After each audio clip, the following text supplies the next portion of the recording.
हर बंदा खामोश अपनी आपस में बातें कर रहे हैं, कोई ये नहीं पूछ रहा तुम्हारा क्या बना क्या नहीं बना। हमारी कंसल्टेंसी वाहिद ऐसी फील्ड है जहां पे 3 लोग इकट्ठे हो जाए, 2 लोग इकट्ठे हो जाए डिफरेंट जगहों से, तो एक ही सवाल पूछे दूसरे को, हाँ भाई तेरे की बनया की होया।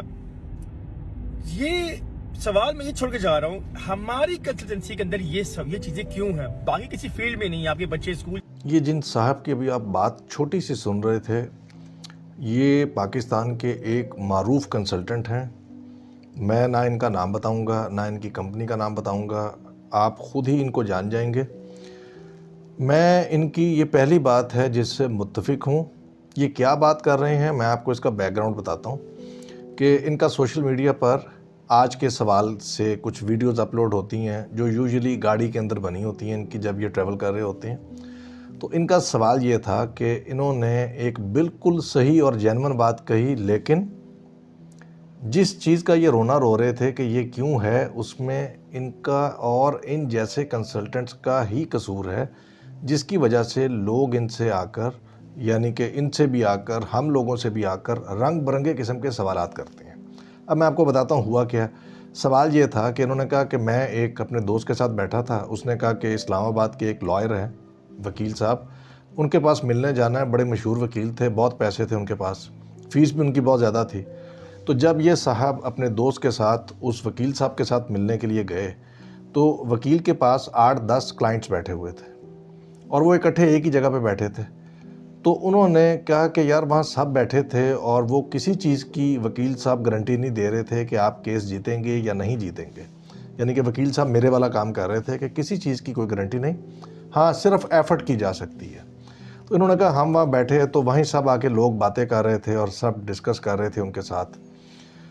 तो कहते मुझे बड़ी हैरानगी हुई और मैंने ये सोचा कि हम लोगों के, यानी कि ये जो वीज़ा इमिग्रेशन कंसल्टेंसी है, इस बिज़नेस के अंदर ये काम क्यों नहीं है कि वहाँ पर जैसे ही 2 लोग इकट्ठे होते हैं तो वो बात करना शुरू कर देते हैं कि फ़लाँ कंसल्टेंट ठीक नहीं है, फ़लाँ वाले ने मुझे लूट लिया और आप हमें गारंटी दें और सक्सेस गारंटीड होगी या नहीं होगी।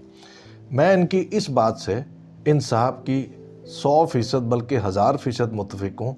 यही होता है, लेकिन मेरा इनसे और इन जैसे, यानी कि पूरे पाकिस्तान और यूएई के जितने भी कंसल्टेंट हैं, ज़्यादातर वो यही काम कर रहे हैं कि आपसे सवाल ये मेरा बनता है कि हुजूर इन लोगों को डन की वीज़ा होने की गारंटी आखिर दी किसने? क्योंकि जब आपने पहले केस पकड़ना होता है, आपसे मुराद जी आप नहीं है, ठीक है, पाकिस्तान के यूएई के सब कंसल्टेंट्स का यही काम है कि जब तक केस पकड़ना नहीं है तो बड़ी मीठी और चुपड़ी हुई बातें किसी भी तरह से शीशे में उतार लेना, उस बंदे को सही फैक्ट्स और फिगर्स ना बताना कि उसके क्या चांसेस हैं।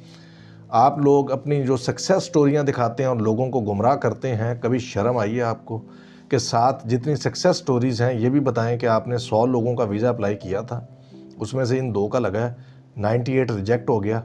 तो भाई इसमें 2%, 5%, 7%, 8% चांस है, इससे ज़्यादा चांस नहीं है।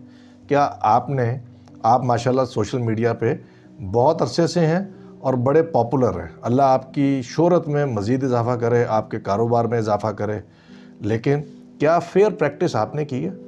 मैं अभी आपको बताता हूँ कि आप जब किसी कोई विज़िट के लिए इन्फॉर्मेशन आपसे मांगता है तो आप उसको व्हाट्सएप क्या करते हैं, उसमें कितना फ्लॉ है, यानी कि आप उसको सही चीज़ बताते ही नहीं हैं, ठीक है। तो आज की ये वीडियो मेरे उन सब दोस्तों के लिए है जो कनाडा के कोई भी वीज़ा या यूके का या यूएस का अप्लाई करना चाहते हैं। तो बात ये है कि आप इन्फॉर्मेशन शुरू में, आपसे मुराद आप नहीं है भाई, ये सब मैं लोगों से एड्रेस कर रहा हूँ जितने भी इंडिया, पाकिस्तान और यूएई के कंसल्टेंट हैं, आप इनकम्प्लीट इन्फॉर्मेशन देते हैं, ना मुकम्मल इन्फॉर्मेशन, बहुत बड़ी बददियानती है। फिर आप ये भी नहीं बताते कि आपके चांसेस क्या हैं। ये मैं क्यों कर रहा हूँ बातें, ये इंशाल्लाह अभी मैं प्रूव करता हूँ, जो आप उसको डॉक्यूमेंट्री प्रूफ भेजते हैं। तो आए ज़रा अब वो देखते हैं। ये देखें जी, ये इन्फॉर्मेशन है जो भी आपको स्क्रीन पे नज़र आ रही है इन साहब की कि कनाडा, मुअज़्ज़ज़ सारिफीन, आपके पास इस फहरिस्त में कौन कौन सी दस्तावेज़ात मौजूद हैं। भाई कौन कौन सी से क्या मुराद है? ये सारी होनी चाहिए, बल्कि इसके अलावा भी बहुत कुछ होना चाहिए। तो ज़रा देखते जाएं आप लोग जो विज़िट अप्लाई करना चाहते हैं। इन्होंने अपनी कंसल्टेंसी फ़ीस लिख दी है, जो कि आजकल इन्होंने कम की हुई है, इससे पहले ये ज़्यादा थी। तो कारोबारी अफराद के लिए नंबर 1 को छोड़ दें, नंबर 2 पढ़ें गौर से, और इस पे हंसने को दिल करता है कि अगर आप कारोबार करते हैं तो इसकी NTN tax return details, NTN काफ़ी नहीं है, टैक्स रिटर्न्स होना ज़रूरी हैं। आपने क्या लिखा है, अगर हैं तो मुहैया कर दें। क्यों भाई, अगर हैं तो क्यों मुहैया कर दें?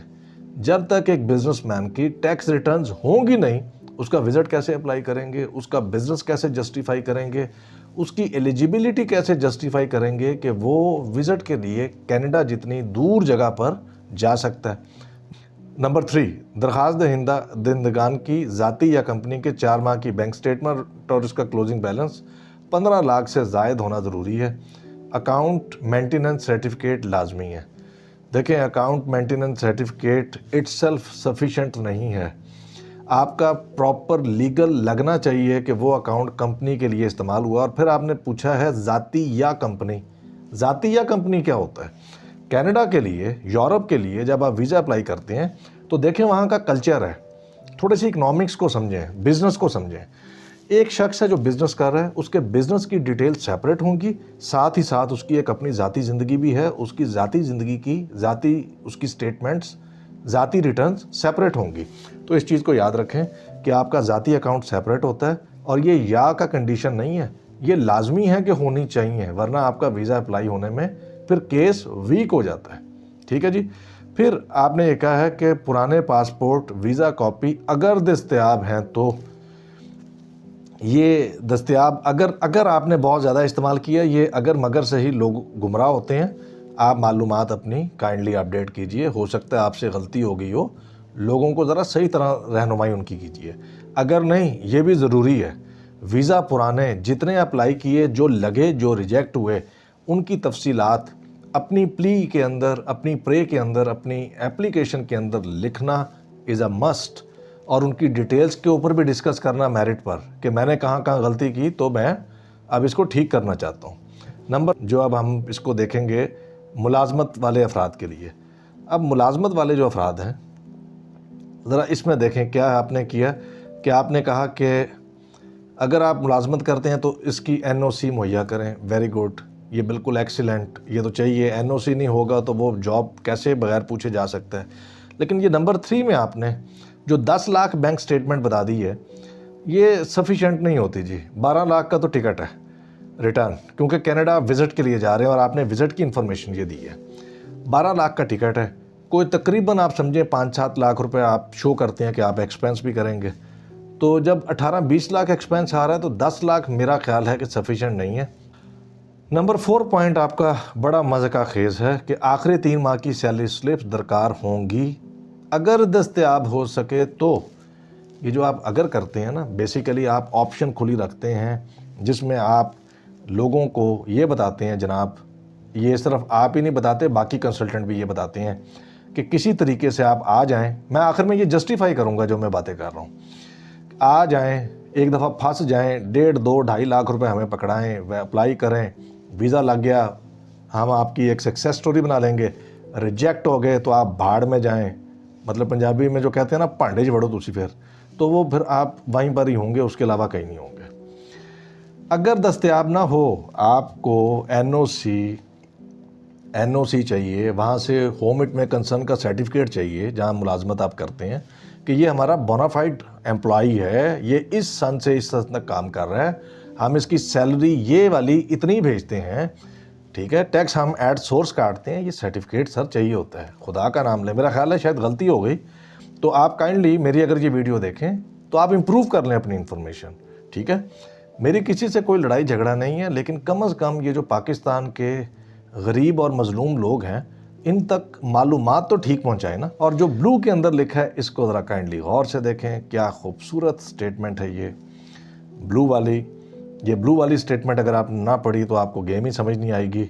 जिन अफराद के पास दस्तावेज़ात नहीं हैं वो भी हमसे रब्ता कर सकते हैं। दोबारा फिर सुनिए, जिन अफराद के पास दस्तावेज़ात नहीं हैं, ऊपर ही दस्तावेज़ात फॉल्टी हैं, वो भी हमसे रब्ता कर सकते हैं। क्यों सर, क्यों रब्ता कर सकते हैं आपसे? कि फिर आप उन्हें बताएंगे कि फ़लाँ कंपनी का हम आपका एक्सपीरियंस बना देते हैं और बैंक में उनके पैसे भी ट्रांसफ़र नहीं करेंगे, सैलरी। और फिर जब वो जाली डॉक्यूमेंट्स बनेंगे तो उस पर वो अप्लाई भी नहीं कर सकेंगे। लेकिन कंसल्टेंट के पास 1.5 2 लाख, 2.5 लाख, 3 लाख चला जाएगा। इंसानों का भी सोचना शुरू करें। बग़ैर दस्तावेज़ात के आपके कनाडा छोड़ें, आपका मोज़म्बिक का भी वीज़ा रिजेक्ट हो जाएगा। खुदा का नाम लें, अफ्रीका, डार्फर का भी वीज़े आपके रिजेक्ट हो जाएंगे। इसलिए ये तो हो गए डॉक्यूमेंट्स, इसके अंदर और चीज़ें भी हैं। और चीज़ें क्या हैं?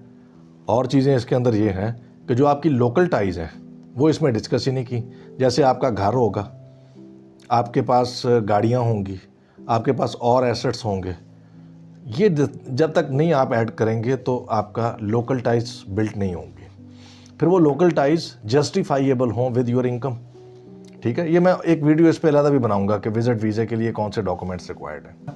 तो देखें, पाकिस्तान यूएई के कंसल्टेंट्स का तरीका वारदात ये है कि ये 100 लोगों का अप्लाई करवाते हैं, उसमें से 2 का लग जाता है, उनके साथ वीडियो बनाते हैं, 98 अपनी जान को रोता है, वो 2 जाकर आगे 200 बंदों को ख़राब करते हैं कि फ़लाँ बंदे ने हमारा वीज़ा लगवा दिया। वो 200 बंदे आते हैं, उनमें से 4 का लगता है, 196 अपनी जान को रोता है, वो जाकर आगे 400 को ख़राब करते हैं। तो सो ऑन, सक्सेस स्टोरीज़ भी चलती रहती हैं और काम भी चलता रहता है। मैं माजरत चाहता हूँ, ये कंसल्टेंसी नहीं है। कंसल्टेंसी बहुत पढ़ा लिखा काम है जो वक्त से पहले आपको सिचुएशन बताता है कि आपके चांसेस क्या हैं, आपको कोई चीज़ अप्लाई करनी है। कंसल्टेंट का ये काम नहीं है कि आपका वीज़ा अप्लाई करवाए, बल्कि उसका ये भी काम है कि आपको कोई वीज़ा अप्लाई करने से रोके, ताकि ये बता सके कि ये वीज़ा आपका नहीं हो सकता था। तो काइंडली किसी के साथ मेरी कोई पर्सनल नहीं है, लेकिन अगर कोई पर्सनल बनाना चाहे, यू आर मोस्ट वेलकम, आप आज़ाद हैं। और वो भी करके देख लीजिएगा, इंशाल्लाह बड़ा अच्छा आपको फिटिंग रिस्पॉन्स उसका आएगा। और बाकी बात यह है कि लोगों के साथ जुल्म करना छोड़ दें, उनको प्रॉपर गाइड करें कि क्या उनके लिए पॉसिबल है, क्या उनके लिए पॉसिबल नहीं है। मैं ये गाइडेंस के लिए पेमेंट लेता हूँ, मैं ये मुफ्त काम नहीं करके देता। तो याद रखें, ये कंसल्टेंट जो शुरू में कोई भी डॉक्यूमेंट्स, कोई भी सख्ती आप पर नहीं लगाते और आपको हंसी खुशी कबूल कर लेते हैं, ये एंड पर आपका बेड़ा गर्क करवा देंगे। और जो भी मेरे जैसा बंदा होगा वो अपने टाइम के पैसे लेगा, लेकिन अगर आपको प्रॉपर गाइड करेगा तो आप बहुत बड़े नुकसान से बच जाएंगे।